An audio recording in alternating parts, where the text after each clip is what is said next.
not that bad. It's All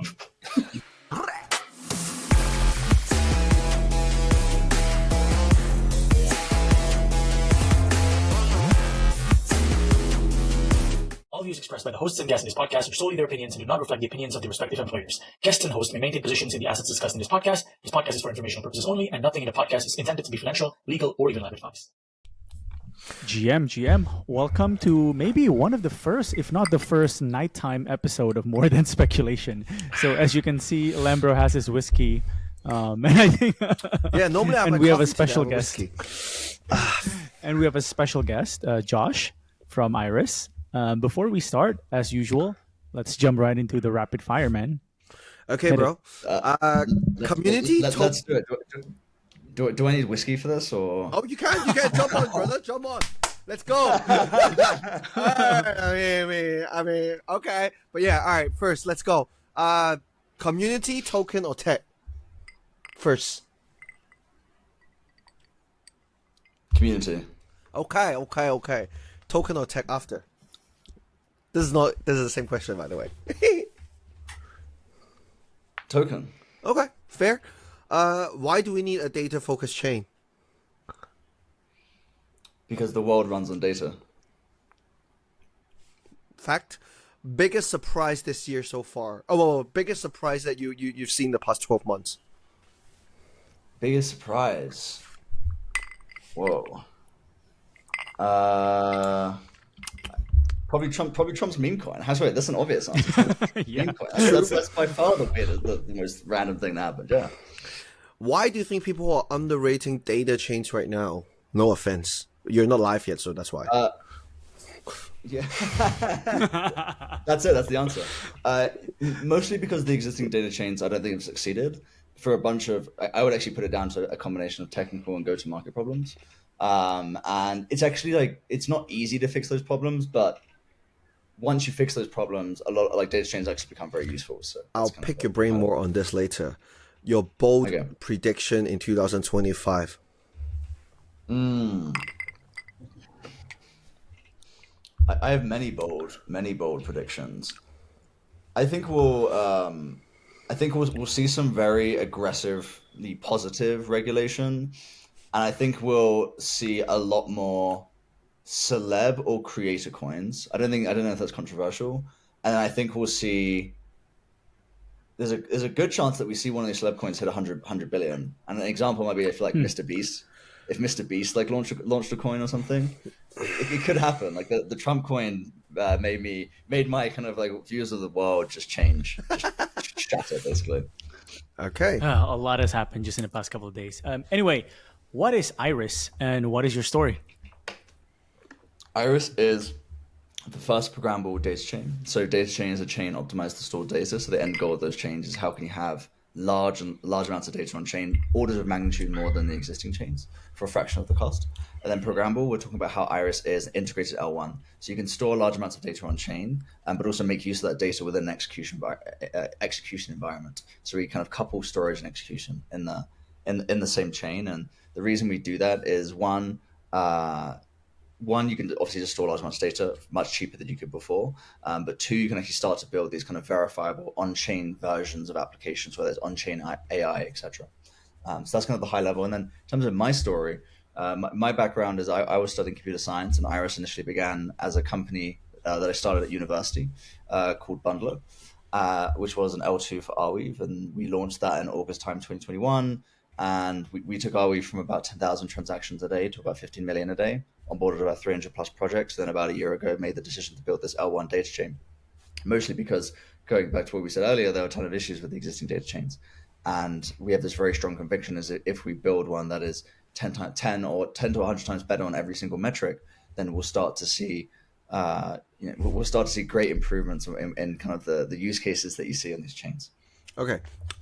Explain to normies, including myself, what did they fuck up on to not get traction or to deliver the technical wherever it is needed?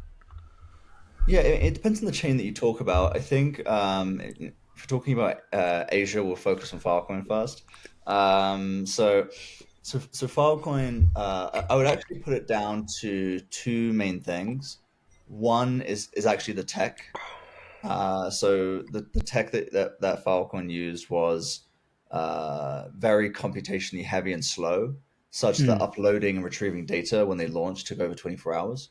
And then uploading and retrieving, even today after 4 or 5 years, I think is about 6 hours now. And the general point is that means they target this kind of archival form of data. And the short summary is that targeting that market is impossible, because competing with AWS in that market is a truly impossible task, and we can talk about why. So that's probably number one. And then number two is their economics they chose on the network were what I would describe as like single year, single cycle friendly, and very bad on the downside, because they had triple digit percentage inflation. And it all went to onboarding capacity on the network, which is kind of a wasteful way of kind of dishing out dollars on these kind of networks. And there was very little incentive sent to people building kind of real things on these chains, basically. So I'd say that's kind of that kind of is the big reason on the Filecoin side, and then on the Arweave side, it's mostly around reliability. The data is not permanent; it drops, and it's super expensive to use Arweave. So it's overpriced. Is my argument with Arweave. So yeah. Okay, so quick summarize will be tokenomics not good.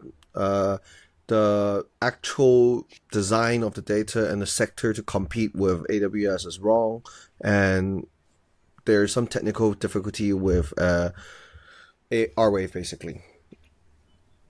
Correct. Yeah, and also just too expensive. There's this concept of price elasticity in economics, which is basically just means as you make something 10 times cheaper, the demand for this thing grows non-linearly. Yep. I.e., maybe by like 100x. And that's kind of our conviction around, specifically with Arweave, with permanent data, that there's this price elasticity at play where if we can make it over 10 times cheaper, we'll see over 100x more demand. Dude, I just put it into more detail. What use case will that turning point be? Let's say it's so cheap that I don't even pay for Google Drive. It's so cheap that no one uses IPFS anymore. It's so cheap that people just like, what's that turning point? Like, let's just let people feel it. I think the big turning point is that this eventually gets used in the enterprise land as traditional storage. That's definitely not going to happen in the next 12 months, mostly because we're not focused on that. So our focus right now is mostly in the Web3 space. We can talk about what our focuses are, but my general view of building on chain is that if it is not cheaper than existing traditional solutions with the same UX, then there's a way to improve that technologically. And so that's kind of the end goal. So how can using Irys be the cheapest way that you can have these kind of on-chain web services, and specifically, V1 is on-chain storage that is actually cheaper than S3, cheaper than all of these things long term. You know what? So like, I want to take a step back a bit, because like, I'm just very curious with one part of your journey. Like, how did you end up being a nerd about on-chain data? Because like a lot of people came into the space with like DeFi, or like they're like trading or like smart contracts. Like you're probably like one of the few that's like, that didn't drop into since the college Ponzi. you're focused like data. Yeah, no, I mean, like, what's your what was the origin story there? Made the worst choice. The origin story is mostly just around my interests. So before I was deep in crypto, I was deeper into databases and database internals specifically is what I was contributing to. So it's definitely not one-to-one with data chains, but I would just generally say that I have an eye for optimization, I have an eye for infrastructure, an eye for data, and these are kind of my areas. Yes, I'm a nerd. that is the big conclusion, but it really just comes from the fact that it's what I've been doing for many years prior in my own time in the open source land, and it just maps somewhat well to data chains. So for people who just to give some bit more context, I've been on calls like I think 5-6 calls with Josh before. He's one of the few people that they like. Most people when they talk like you in crypto, 90% they have tried to bullshit you with technicality and say they will build the next big thing. But Josh is one of the few person that I think that might be able to make it, and he's actually trying and he's not bullshitting me.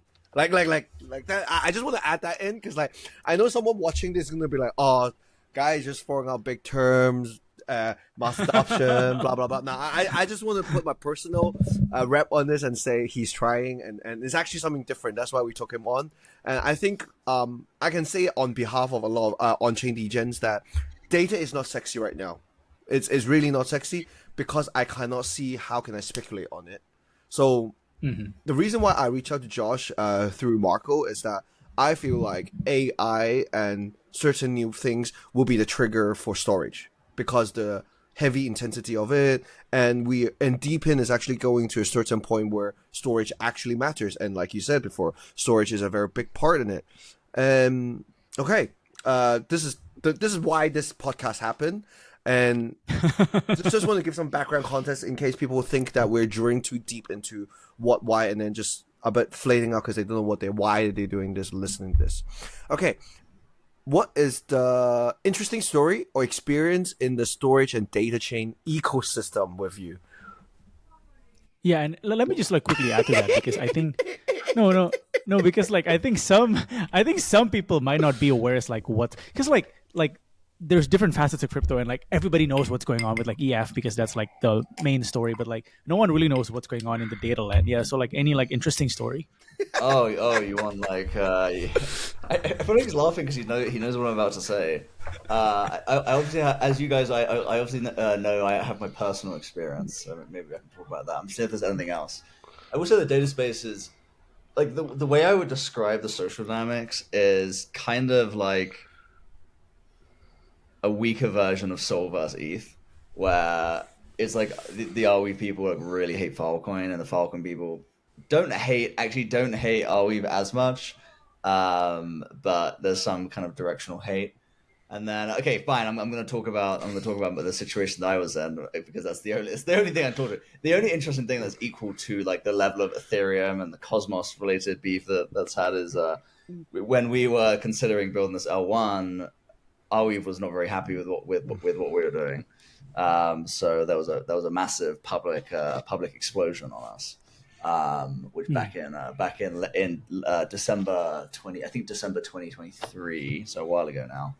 But yeah, people weren't happy because we were doing a large majority, 90+% of the transaction data volume on Arweave, and everyone thought that we were going to like insta rug the whole chain, which actually wasn't true. There was a lot of there was a lot of misinformation around that time. I won't go any further. I won't go any further beyond the term misinformation. I could use stronger and more legal terms, but there was just, let's say, a bunch of misinformation around that time, and that caused a big rift within the Arweave ecosystem specifically. But yeah, other than that, I don't know. There's less beef in this side of the space. I don't know, man. I don't know why. Okay, so I'm gonna be the person to translate that. Like I'm the translator in general. Okay. So basically, Josh did relatively well on Arweave. Okay, wait. Step one, in general, Filecoin and AR has their differences in how they see things and how they're it's just like Sol and Eve, right? And then Josh was contributing a large amount of transactions and all those data storage on Arweave. And when he decided to do his own L1, there was a lot of troubles, and people think that there might be some friction or beef and whatever. And then, anyways, this happened. Josh currently has a chip on his shoulder, and I think they're launching the next 6 months or so. And I'm not picking any sides. I have no bags in this yet, but I just find the way he interact with things, the way he think things, and the way he try things is a lot better. It's not a guy that's finding the hottest narrative and just trying to dunk on it, basically. Okay. I actually want to like segue into like just okay. So there's a lot of new chains coming out, right? I mean, like for those for our listeners, a lot of them are like degens that are going to try a lot of new chains. What is going on? What is going on with movement? What is going on with like Bera and like all of that. But when you decided to run this as like a data chain L1, right? What was your reaction or your response towards people that say, why not just focusing on speed? Why not just another like generalized smart contract? Like, why is it the data going to be the unlock for you compared to like all of the other L1s, I guess? Yeah, I would say that actually the reaction that we typically get is, why are you building another L1? And then when we explain that we're doing things more in the data space, they're like, oh, okay, that actually makes more sense. There's actually a lot of distrust now My headphones are dying. But there's a lot of there's a lot of It's a lot of dinner. there's a lot of distrust around just general purpose L1s because there are now so many that there's very little to innovate on. Like Berachain is one of the big innovations from a liquidity standpoint, and beyond, and then Solana was the big innovation from a performance standpoint. But beyond that, it's hard to really talk about what the other innovations are from a just pure general purpose standpoint. And then, so why is data the next big thing? Well, first of all, no one's really done it. No one's really succeeded, and this is kind of my big point that it's a massive opportunity. If you can make a data chain work, then the opportunity is literally like massive. It's in the what I would describe as it's a $100+ billion opportunity in my mind for a successful data chain. And the reason being is that, kind of going back to what I was saying earlier on, is that data is involved with absolutely everything. Like in every single application that you've ever interacted with, data is a core component. It's also a core cost in the infrastructure stack, and that means it's a massive kind of opportunity for some kind of chain to disrupt that side of the space. And yeah, I think and I think we've seen with in previous cycles the data chains have been very important. Arweave was very important in the previous cycle because of NFTs. I think in the age of AI now, it's one of the most data intensive spaces to ever exist within computer science generally, within crypto as well. And there's just a lot of value to capture there for a data chain. There's a lot of value to provide for its users. So I think there are just multiple reasons to be excited about data chains because it just plugs into so many like high value places. Josh, so I am still very new to the data sector. So you know, as a chain, you always think of a few things, right? Speed, finality, cost, etc. Like, how should I think or measure in terms of data chain? Is it speed to speed? Is it like the how much data it can take? Is it how what are the top metrics that I should start and compare to?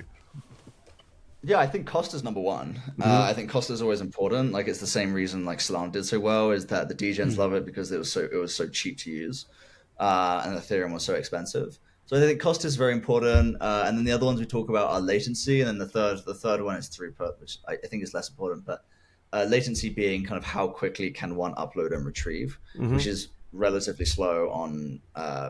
Very slow on our Filecoin and relatively slow on Arweave. I'd say those are the two big metrics. I'm thinking of if there's anything else, at least from like a pure user, like a pure like developer perspective. Those are the ones that they care about the most. Okay, so what do you predict will be the aha moment for people to understand the impact of data chain? Like, people understood speed from trading meme coins. People understand like what was the aha moment that people would be like, yeah, data is the problem, kind of thing.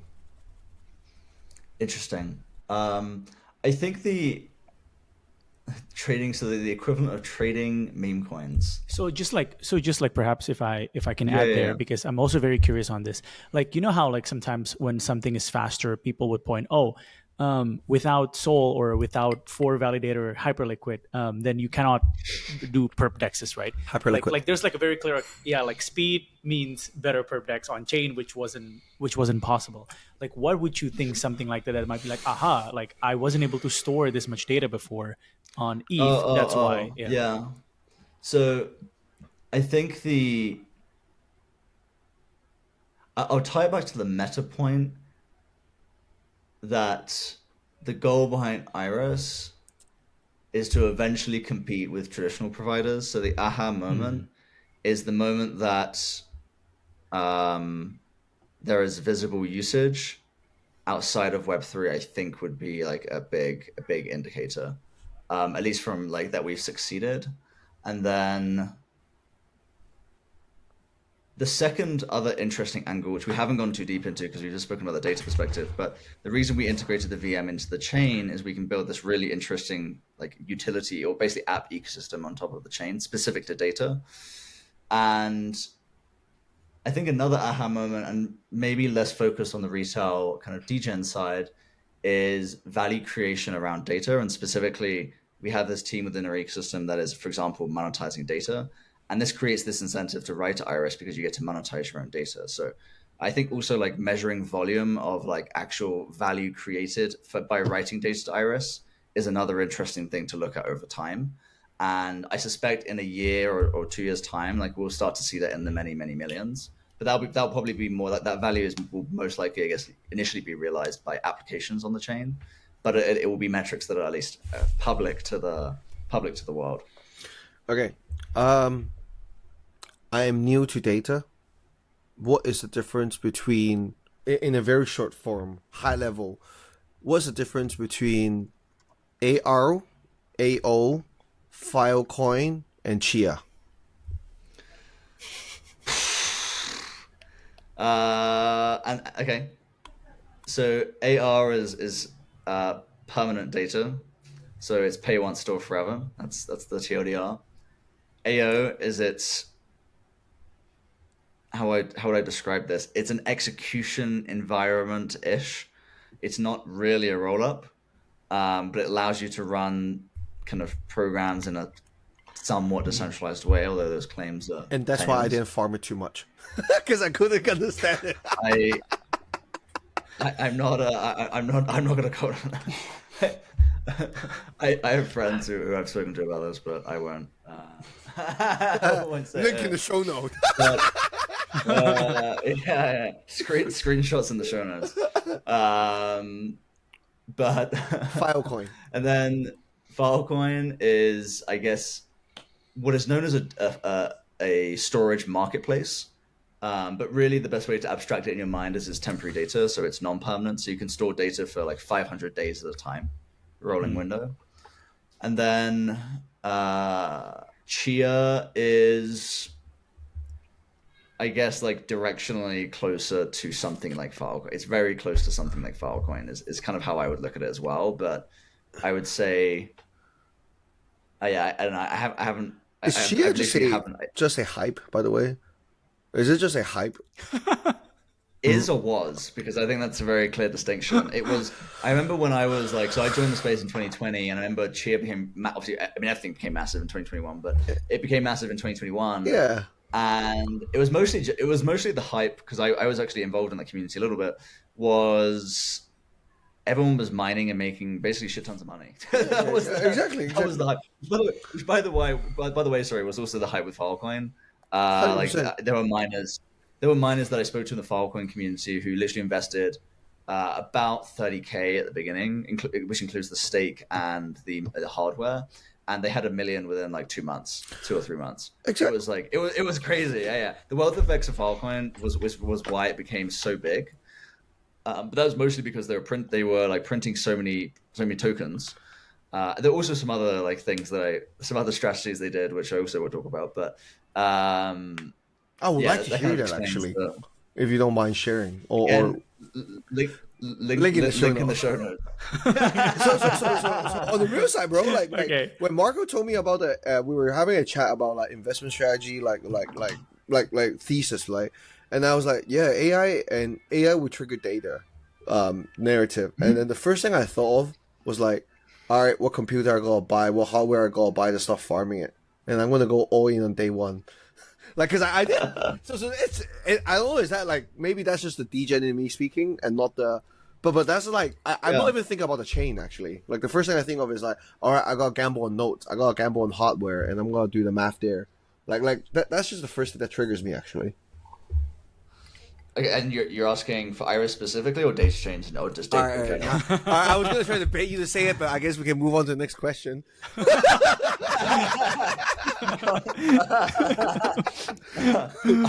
There is, you are not going to bait me to say anything that is like remotely in that direction.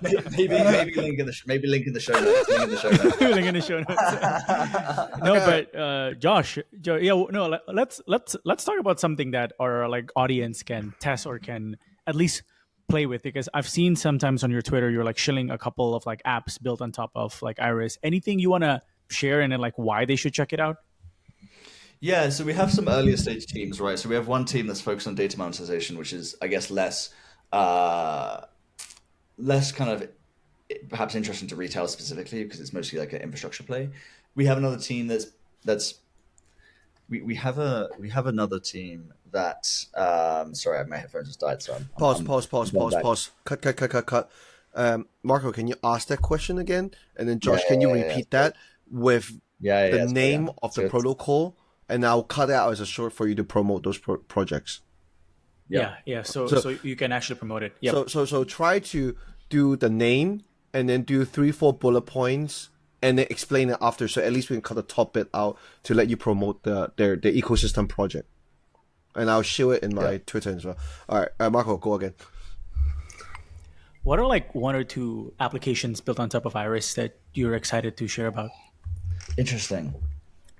Yeah, so we have a couple building like directly on Iris that are interesting.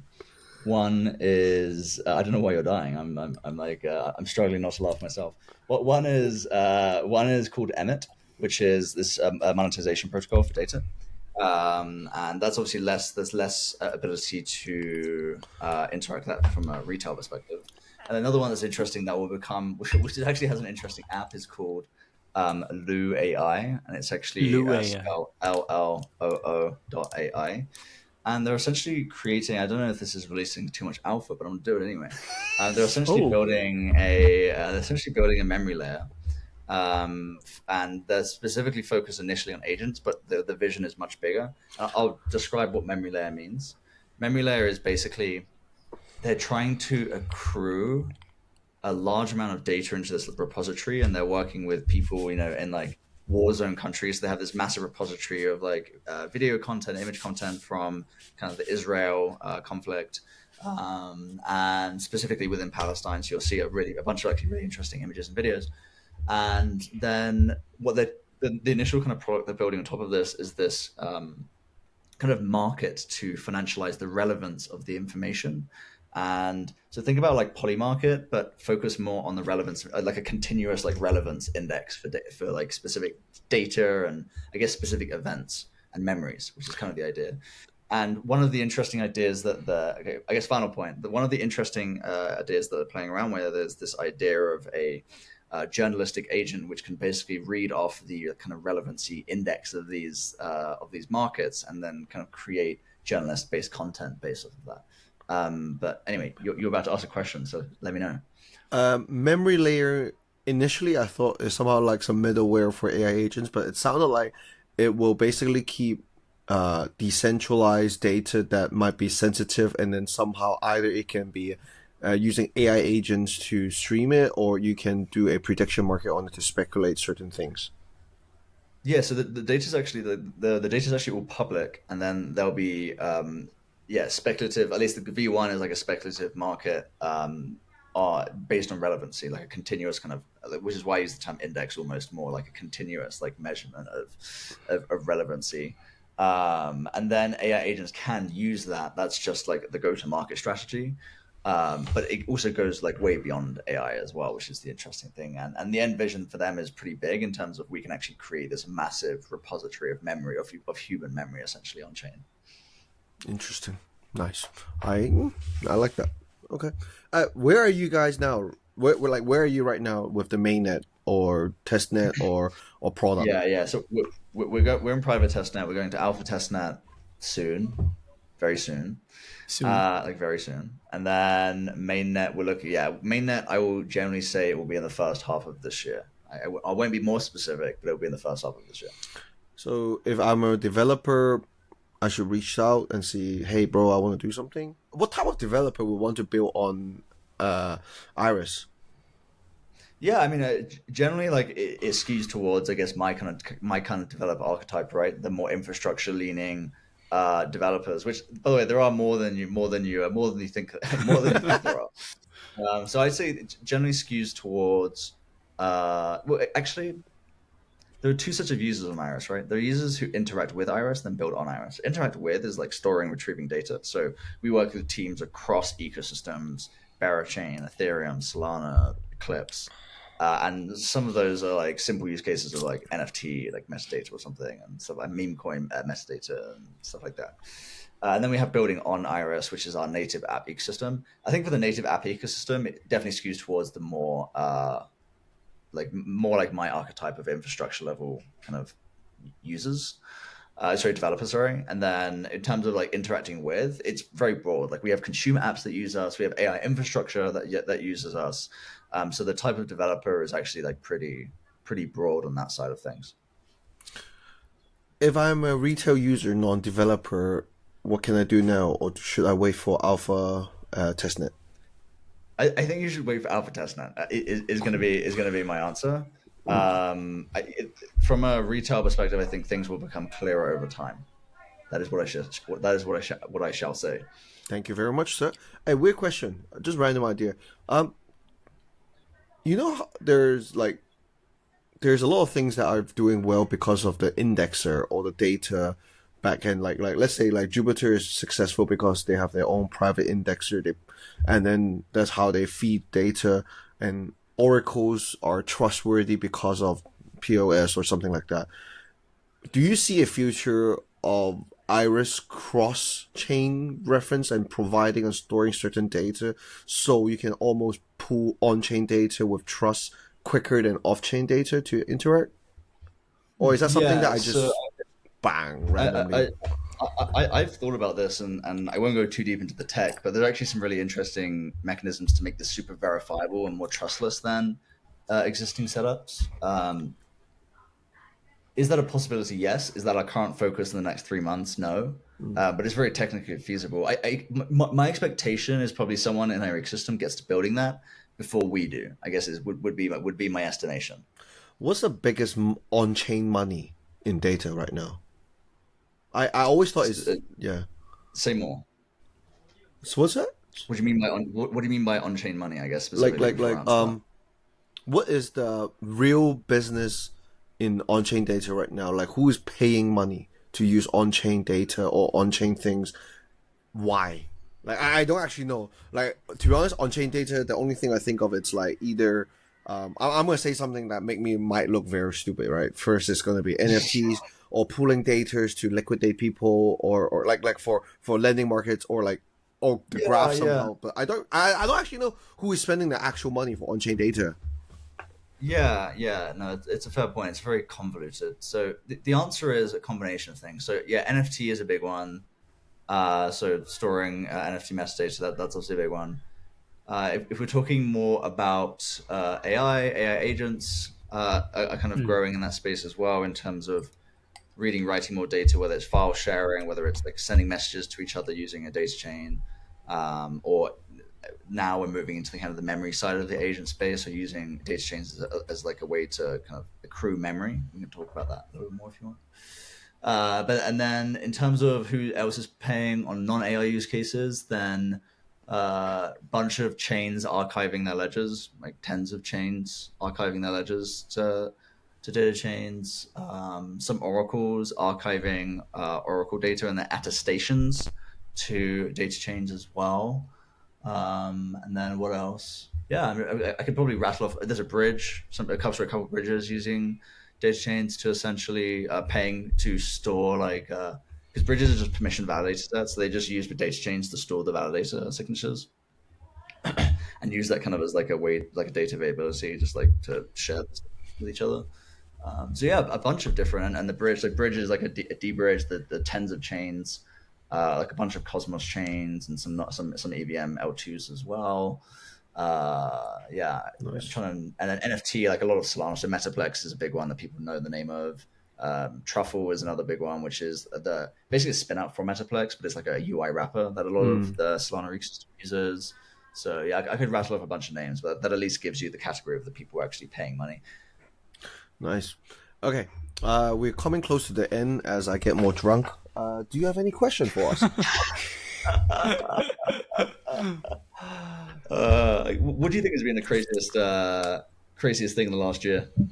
Turn the question on you. Marco, should he did like an Uno card on you, bro. Can't say Trump either. I've taken the easiest answer, so you gotta. Craziest thing in the past year is, I can go first. Honestly, if you want, go ahead. Is me not making enough money this cycle? I'm joking. No, on the real side, it's like, God. That's not crazy. That's expected. No, no. It's running. So you know how so I'm a third cycler. Like I've been in space since 2020, 2021, and this is like my real pump cycle, right? The craziest thing is like you see you get so tired of things, right? The least thing that you'd be like, bro, this is the exact same thing as last cycle, but somehow it pumped because the new people or the new narrative just covers it, and people just forget, oh, it's just that. Oh, it's just that. And I'm at the point right now that I'm like, even though it's like, no offense, but like if there's something called like the folder coin, and it's exactly like Filecoin, motherfucker, I'll be farming it right now. I'll be buying that shit. I'll down that shit. Like it's just so weird because like some old Ponzi thing is so old that people forget about it. Like that's just that's the craziest thing. Like Trump coin. Like we have so many bullshit celebrity coins. But why? Like obviously you can say Trump is so good, right? But whatever. But like meme coins, like it was same as ETH. It was the same thing happened with ETH like 2-3 years ago. It's the exact same playbook. It's the exact same thing. Like don't tell me like fair launch is new and everything, right? But it's just you just kind of forget what happens 2 years ago, and then the thing just rinse and repeat again. Like same with Ponzi, GameFi, new chains.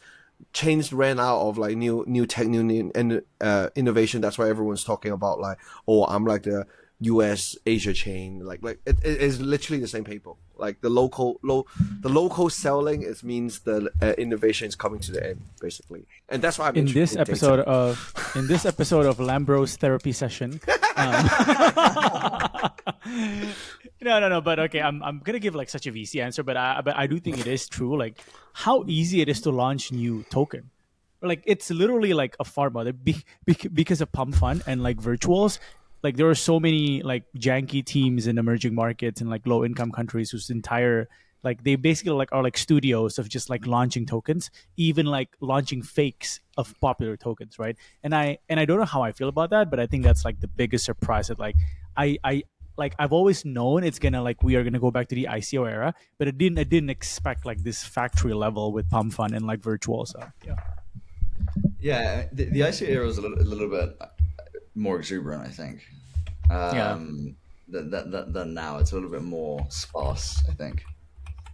Okay, I'm going to ask the last question that we typically ask every guest. What do you think is needed to make it in this industry? In general? Yeah. What kind of trade? What kind of, yeah. Extreme grit, like extremely high pain tolerance, like in every single way. Like you need to be able to deal with the pain of if you're a trader losing lots of money, if you're a founder, just the market fundraising being challenging, all of these different things, right? Mm-hmm.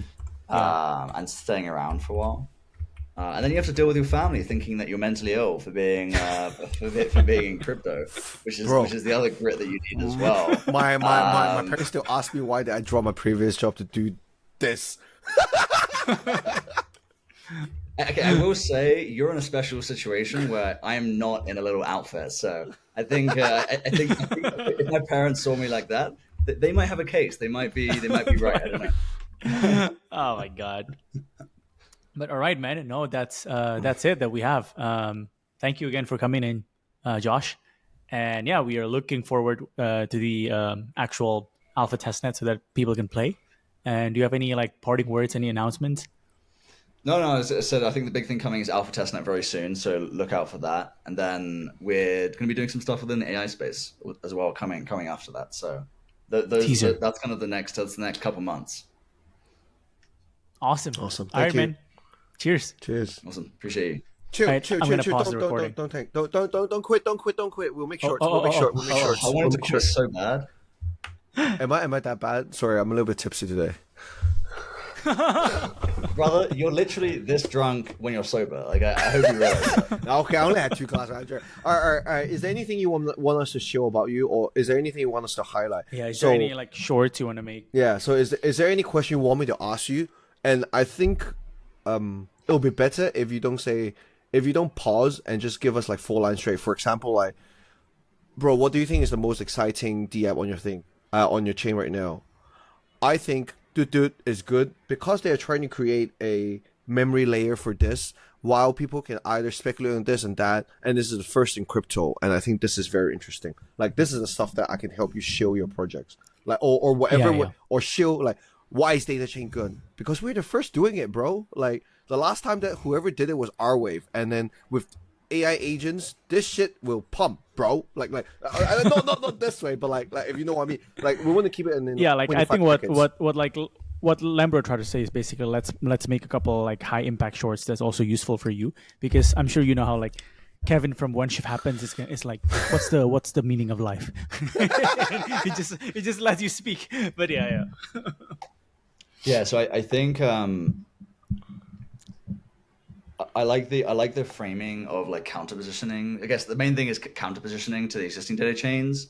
Yep. And then referencing how it's $100 billion opportunity. Okay. Then I'm just gonna ask like why is Irys different than all the prior data chains? And then you just go straight to your answer and try to make it impactful. Do you want me to ask you why do you think you're better than Filecoin? Because I know Arweave is too much. Like, they're gonna attack you way too much. But I think Filecoin people are fucking.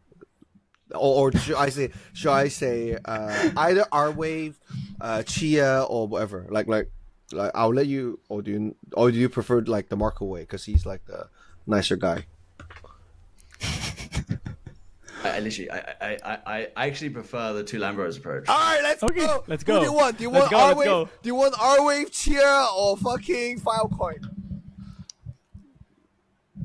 Let's do Filecoin. All right. Hit it. As an Asian, I respect data chain as Filecoin. Tell me why you're better than them, bro.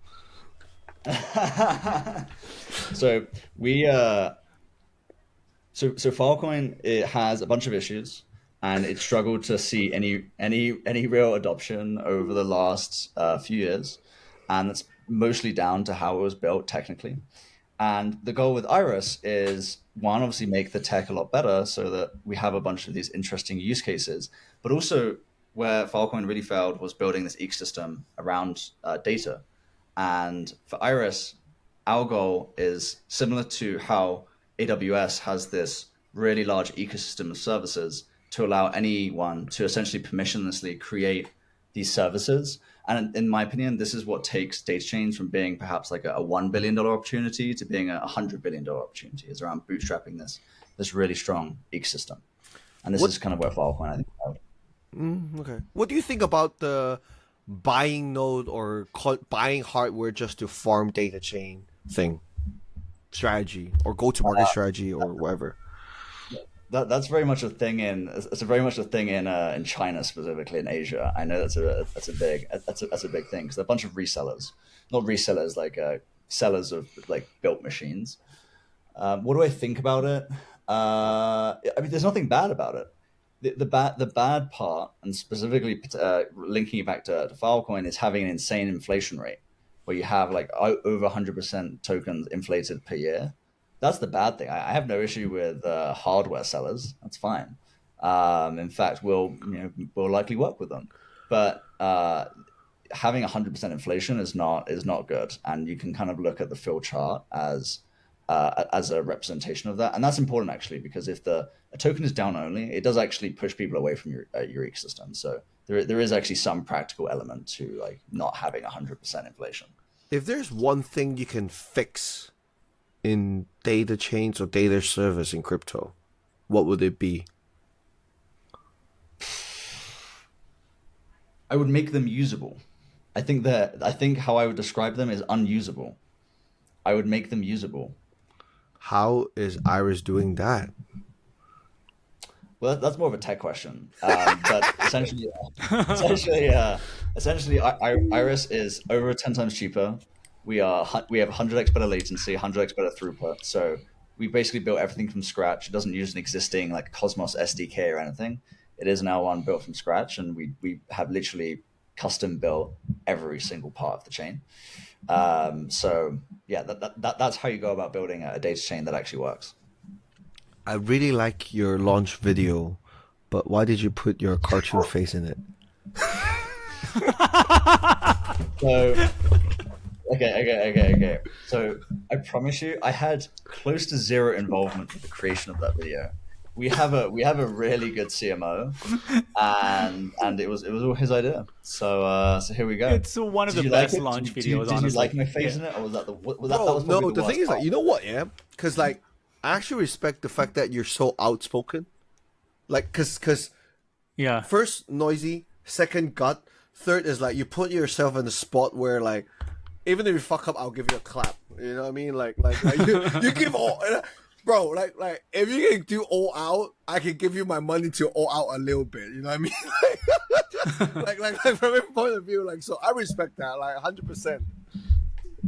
I appreciate that. I actually think a lot of founders aren't out there enough generally, and I think that is for sure. that's a 10x for most founders if they're willing to do it. All right, so you want to give me a ticket or not, baby?